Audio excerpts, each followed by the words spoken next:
താനും നല്ല ഫോമിലാണല്ലോ. എത്ര ഉണ്ടായെന്നറിയോ? ആരെണ്ണം നോക്കുന്നു? എടോ, ഇന്ന് ഫോം ആയില്ലെങ്കിൽ പിന്നെ ഇനി എന്നാണോ? ശരിയാ. എടോ, തനിക്കറിയോ, കൊണ്ടും കൊടുത്തും വേണ്ടടുത്ത് വേണ്ടാധികം കാണിച്ചുമൊക്കെ തന്നെയാ ഈ കുറിപ്പ് ഉടമലെത്തിയത്. ഞാൻ മാത്രമല്ല, നമ്മൾ ഈ കാണുന്ന രാഷ്ട്രീയ ആദർശ പുങ്കവന്മാരൊക്കെ അങ്ങനെയൊക്കെ തന്നെയാ പലതും നേടിയിട്ടുള്ളത്. അങ്ങനെ നേടിയതും വെട്ടിപ്പിടിച്ചതും ഒക്കെ ഒരു സുപ്രഭാതത്തിൽ കൈവിട്ടു പോകുമെന്ന് പറഞ്ഞാ സഹിക്കാൻ പറ്റൂടോ കുറുപ്പ്? എന്തൊക്കെയാണോ ഈ പറഞ്ഞു തരുന്നത്? പച്ച പരമാർത്ഥം. ഈ കുറിപ്പിന്റെ രാഷ്ട്രീയ ജീവിതത്തിൽ കരടായിട്ട് വന്ന് പതിച്ച ഒരു കീടത്തിനെയാണ് താൻ ഇന്ന് ഇല്ലാതാക്കിയത്. താനല്ല, തന്റെ മരുമോള്. അവരാണ് ഇന്നത്തെ താരം, റിയൽ ഹീറോ. അപ്പൊ കോടതി കയറി വിധി നമുക്ക് അനുകൂലമാക്കിയ ഞാനൊന്നും ചെയ്തില്ലെന്നാണ് നമുക്കൊരു വിലയും. എന്റെ പൊന്നെ, ഞാൻ അങ്ങനെയൊന്നുമല്ല ഉദ്ദേശിച്ചത്. പറഞ്ഞതോ? എടോ, താൻ കോടതിയിൽ പുപ്പൂലിയല്ലടോ. അത് ആർക്കറിയാത്തത്. പോരാത്തതിന് എന്റെ ആത്മമിത്രവും. അധികം വൈകാതെ നമ്മൾ കുടുംബക്കാരാവാനും പോകുന്നു. അതൊക്കെ ശരി തന്നെ. പക്ഷേ ആ അഞ്ജലി, അവളെ എന്നായാലും നമുക്കൊരു തടസ്സം തന്നെയാണ്. ആ തടസ്സം നമ്മൾ നീക്കിയേ പറ്റൂ. നിസ്സാരമാണെന്ന് കരുതി വിട്ടുകളയാൻ പറ്റില്ല. എന്നാ പിന്നെ അങ്ങ് തീർക്കട്ടെ. ഒരു ഫോൺ വിളിച്ചാൽ മതിയടോ. തീർക്കണം, പക്ഷേ അത് ഒറ്റയടിക്ക് വേണ്ട. അവളെ ഇഞ്ചായിട്ട് വേണം ഇല്ലാതാക്കാൻ. എന്നുവെച്ചാ കൊല്ലം. മുമ്പ് അതിനെ ശ്രമിച്ചിട്ട് പരാജയപ്പെട്ടതല്ല. അതുകൊണ്ട് ഇപ്പൊ തൽക്കാലം ആ വഴി. അങ്ങനെ ചെയ്താ പിന്നെ അത് ഭാവിയിൽ കറങ്ങിത്തിരിഞ്ഞ് നമ്മുടെ മേല് തന്നെ പതിക്കും. എടോ, താനൊന്ന് തെളിച്ചു പറ. വെറുതെ മനുഷ്യനൊക്കെ ടെൻഷൻ അടിപ്പിക്കല്ലേ. അവൾ ഇനി കോടതിയിലേക്ക് വരരുത്, അത്ര. ഓ, അങ്ങനെ. കൊന്നു കളയാന്നൊക്കെ പറഞ്ഞ അതൊരു പാവല്ലടോ. ഒന്നുമില്ലെങ്കിൽ അതൊരു കൊച്ചു പെൺകുട്ടിയല്ലേ.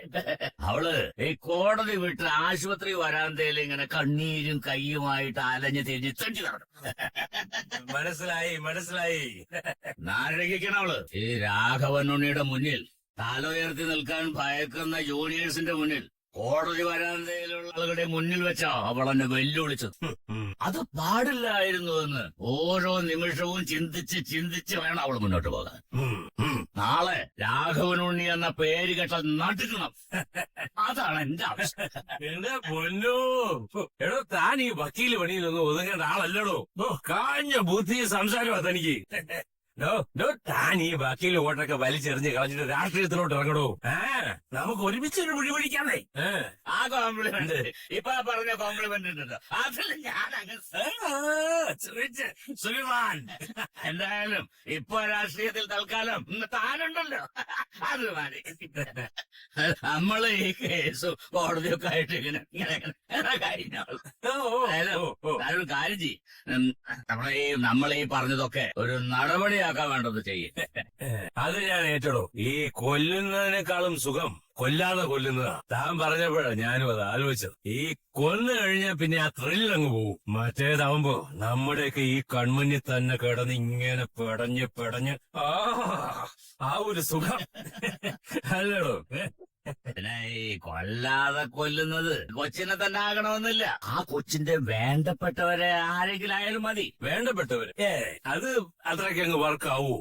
അതൊക്കെ ആവും. തനിക്ക് ഈ മിഡിൽ ക്ലാസ്സുകാരുടെ സൈക്കോളജിക്കൽ സെന്റിമെന്റ്സിനെ കുറിച്ചിട്ട് അത്ര വശമില്ലാത്തതുകൊണ്ട് ഈ മിഡിൽ ക്ലാസ്സുകാരെ സംബന്ധിച്ചിടത്തോളം അവർക്ക് നോവുന്നതിനേക്കാൾ കൊള്ളുന്നത് അവർക്ക് വേണ്ടപ്പെട്ടവർക്ക് നോവുമ്പോഴാ. വക്കീലിനെ പറ്റിയില്ലെങ്കിൽ വക്കീലിന്റെ അച്ഛനെയോ അമ്മയെയോ ആങ്ങളെയോ പെങ്ങളെയോ അല്ല അതിൽ ആരെങ്കിലും ആയാലും മതി.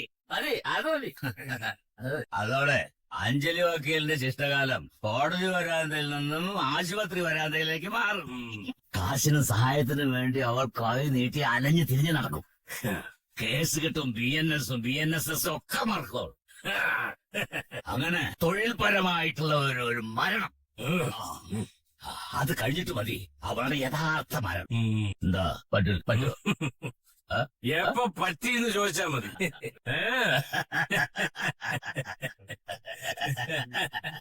ജയില് കേസ് ഉമ്മ.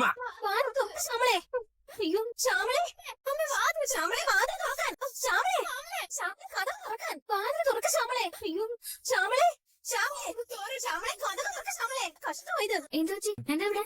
കൊച്ചു കൊച്ചുവക്കലിന്റെ അച്ഛനും അമ്മയും തമ്മിൽ എന്തോ പറഞ്ഞു ഉടക്കേ ശ്യാമള ചേച്ചി അകത്തേറി വാതിൽ കുറ്റിട്ടിരിക്കുക കുറെ നേരമായി തട്ടുന്നു തുറക്കുന്നില്ല. കഥ അടച്ചു കളഞ്ഞു. അതാ ടെൻഷൻ. ശ്യാമളമ്മേ, ശ്യാമളമ്മേ.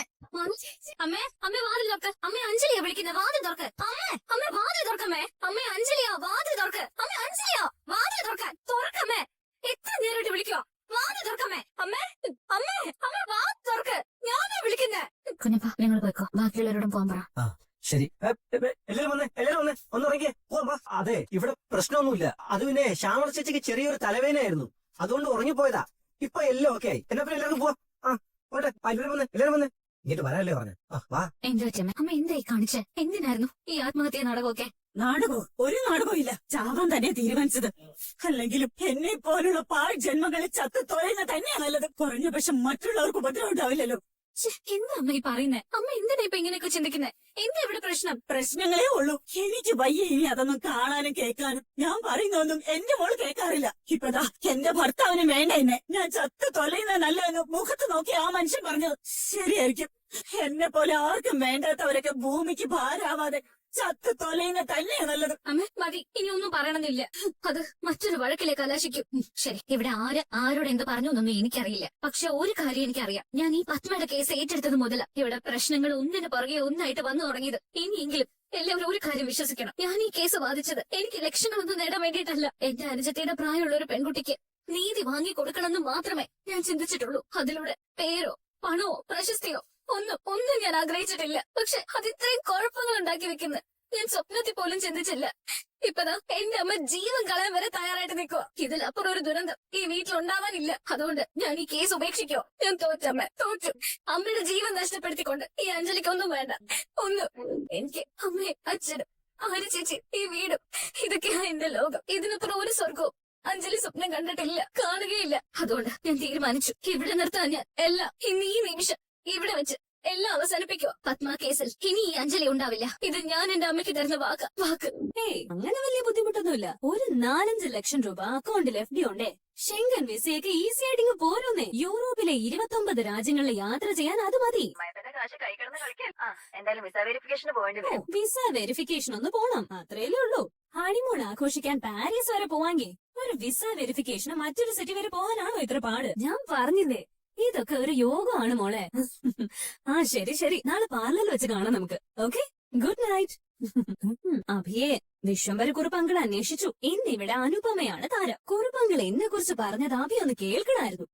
U missed it. അയ്യോ വേണ്ടേ, അത് കേട്ട് നിൽക്കാനുള്ള ത്രാണില്ലാത്തോണ്ടാ അങ്ങോട്ട് വരാതെ നേരെ കയറി ഇതിനകത്ത് ഇരിക്കാന്ന് വിചാരിച്ചത്. അതിന്റെ ഒരു സമാധാനം ഉണ്ട് എനിക്ക്. അങ്ങനെ പുച്ഛിക്കണ്ട. ഇന്ന് ഈ ശംഖചക്രത്തില് എല്ലാവരും അനുപമയെ ഡിപ്പെൻഡ് ചെയ്താ മുന്നോട്ട് പോകുന്നത്, എക്സെപ്റ്റ് യു. അവിടൊക്കെ തന്നെ ചുറ്റിപ്പറ്റി നിന്നാ പോരായിരുന്നു. എന്തിനാ ഇങ്ങനെ ബെഡ്റൂമിലേക്ക് കയറി വന്നേ? ഇന്നലെ വരെ എന്നെ വട്ടം ചുറ്റിച്ച കൊച്ചമ്മമാരെയൊക്കെ ഇങ്ങനെ വരച്ച വരയിലൂടെ നടത്തിക്കുമ്പോ അതിലൊരു ത്രില്ലൊക്കെ ഉണ്ട് അഭി. അതിനിടയിൽ ആ ട്രാവൽ ഏജൻസിക്കാരുടെ കോൾ വന്നു വിസ വെരിഫിക്കേഷന്റെ കാര്യങ്ങൾ സംസാരിക്കാനായിട്ട്. അതാ ഇങ്ങ് പോകുന്നത്. പിന്നെ അഭിയുടെ ഡോക്യുമെന്റ്സും ബാങ്ക് ഡീറ്റെയിൽസും ഒക്കെ അവര് ചോദിച്ചിരുന്നു കേട്ടോ. എന്തിന് അവർക്ക് എന്റെ ഡോക്യുമെന്റ്സ്? ഇതെന്താ അഭി ഒന്നും അറിയാത്ത പോലെ? നമ്മുടെ ഹണിമൂൺ ഡെസ്റ്റിനേഷൻ ഫിക്സ് ചെയ്തോളാൻ അങ്കിള് പറഞ്ഞത് അഭിയും കേട്ടതല്ലേ. സോ എനിക്ക് രണ്ടാമതൊന്നും ആലോചിക്കേണ്ടിയേ വന്നില്ല. I choose Paris. ഉറങ്ങാത്ത നഗരം, കമിതാക്കളുടെ പരദീസ, നല്ല ക്ലൈമറ്റ് ആയിപ്പോ അവിടെ. ആണോ? എന്നാ തന്നെത്താനങ്ങ് പോയാൽ മതി. പാരീസിലേക്കോ ആഫ്രിക്കയിലേക്കോ എവിടേക്കാണെന്ന് വെച്ചാ ഞാനില്ല ഒരിടത്തേക്കും. അഭി പ്ലീസ് ബി റിയലിസ്റ്റിക്. നമ്മുടെ വിവാഹം കഴിഞ്ഞിട്ട് കൊല്ലം 1 കഴിഞ്ഞു. ഇപ്പോഴും അഭി ആ നടക്കാത്ത പഴയ സ്വപ്നങ്ങളുടെ പിന്നാലെ സഞ്ചരിച്ച സമയം പാഴാക്കുന്നത്. പാഴാക്കലല്ല, ഇറ്റ്സ് മൈ ചോയ്സ്. നീ നിന്റെ കാര്യം മാത്രം നോക്കിയാൽ മതി. പറഞ്ഞു കേട്ടല്ലോ. ഓക്കെ ഹണിമൂൺ വേണ്ടെങ്കിൽ വേണ്ട. Let's have some nice time together. At least ഈ 4 ചുമരുകൾക്കുള്ളിലെങ്കിലും നമുക്ക് നമ്മളായി ജീവിച്ചൂടെ, ഭാര്യ ഭർത്താക്കന്മാരായിട്ട്? നടക്കില്ല, നടക്കാൻ പാടില്ലത്. എന്തുകൊണ്ട്? Just tell me why. Because I don't love you. എന്റെ ജീവിതത്തിൽ ഒരു പെണ്ണേ ഉള്ളൂ, അന്നും ഇന്നും എന്നും. അത് അഞ്ജലിയ. അത് തന്നെയാണ് വൈ എന്നതിന്റെ ഉത്തരവ്. കൂടുതലൊന്നും നിന്നെ ബോധ്യപ്പെടുത്തേണ്ട കാര്യം എനിക്കില്ല.